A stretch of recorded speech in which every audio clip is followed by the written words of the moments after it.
multiple different schemes. You know, I'm fairly versatile on the defensive side of the ball and on special teams.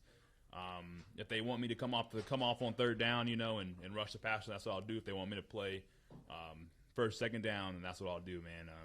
But obviously, I'm excited for the opportunity. It's a hot team right now. A lot of talented players. Dudes that are hungry, man. Dudes that I look back and think back about the Chicago game last year. Obviously, I was in Chicago last year. But just that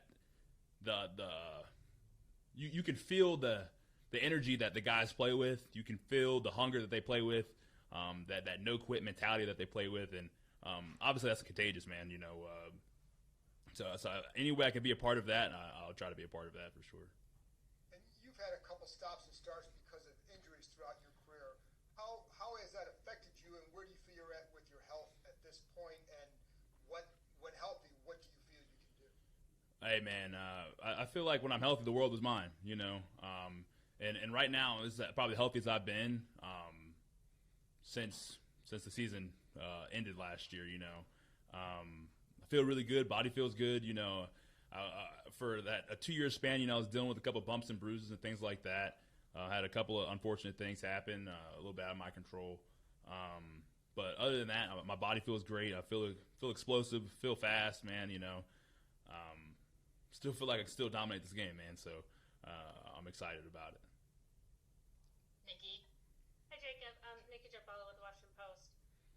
I know you've had a few stops in the NFL, but you know, looking back at Seattle, I know you have a number of connections here from your time in Seattle with Ken Norton, Wagner, number of guys. How much did that appeal to you in coming here and working with those guys again? I think it's a great opportunity, you know, to come and work with Kenny again and obviously play with Bobby again. You know, Bobby was my vet, you know, when I came out, and Coach Norton was the linebacker coach in Seattle when I was there, you know, and I was kind of in between the linebacker room and the D-line room, you know, so that means I had to do 2 rookie dinners. Shout out to Bobby.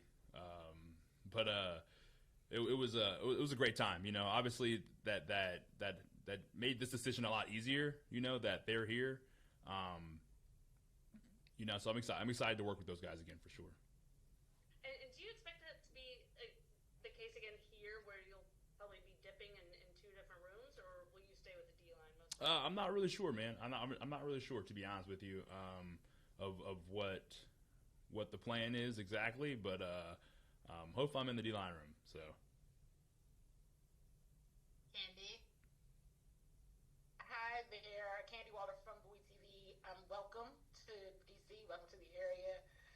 So you just mentioned that of course, we looking up your bio. You were in Chicago last year, so you were kind of on the other side, experiencing the whole Hail Mary experience, and that game kind of going down as one of the biggest moments in the season last year.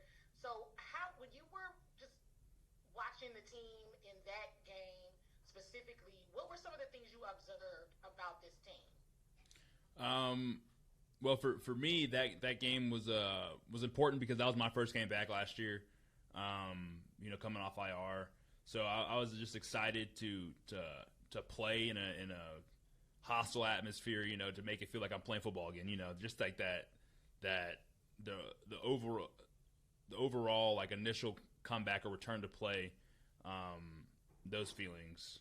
But playing, you know, obviously playing in the game and playing even on that Hail Mary play, being on the field during that play, you could just feel how together the guys were. You know what I mean? Like there's just a general camaraderie amongst the guys, and you know their goals or their aspirations never wavered in that game. You know, you can feel that as a competitor. You know, if someone feels like they have the edge on you, you know, you can most definitely feel that. You know what I mean? So those guys didn't blink when we played them. You know what I mean? And to be able to join a squad like that, continue to build and see the things that they were able to do in the postseason, it's truly amazing. It's amazing, you know, and it makes guys' decision, or guys like me, my decision makes it a lot easier for sure to come join a roster and an organization like that.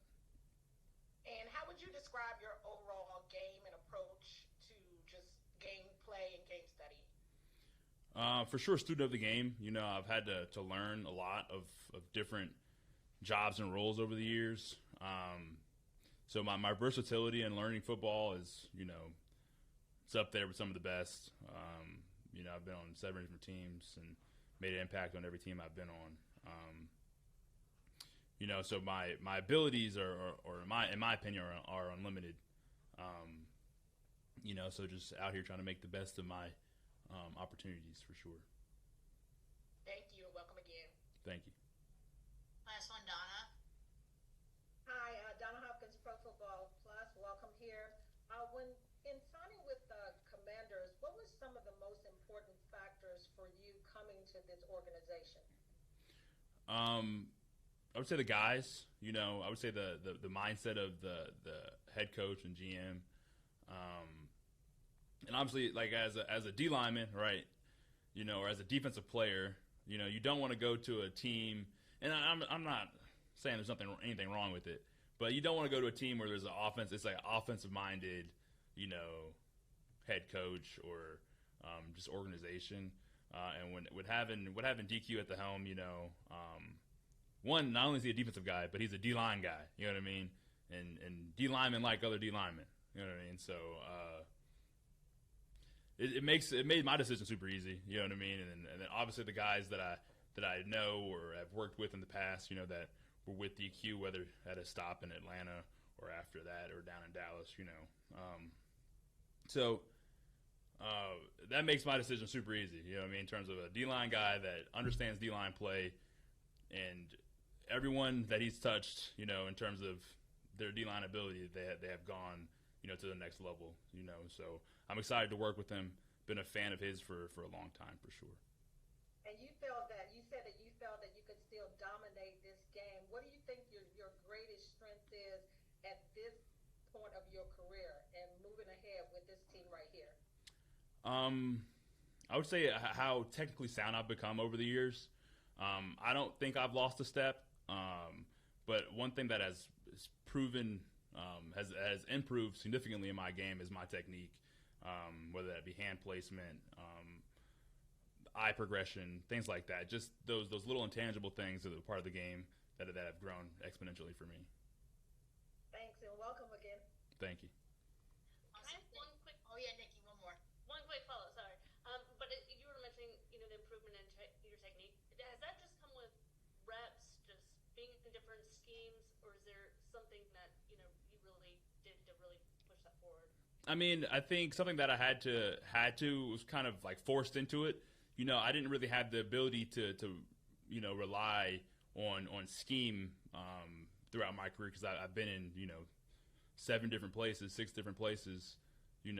So I've had to learn new techniques or learn a blanket technique where I could play consistently because, at the end of the day, football is one thing, it's violent. You know what I mean? If you can throw your hands violently and your hand placement is consistent and violent, you'll win a lot of the downs that you're in. Whether that you're being asked to play outside linebacker or defensive end or off the ball backer, whatever the case may be, violent hands, that's been something that you can apply everywhere, and I think my technique of doing that at an efficient clip has gotten a lot better because I had to do that, something to play. You have to be able to do that for sure.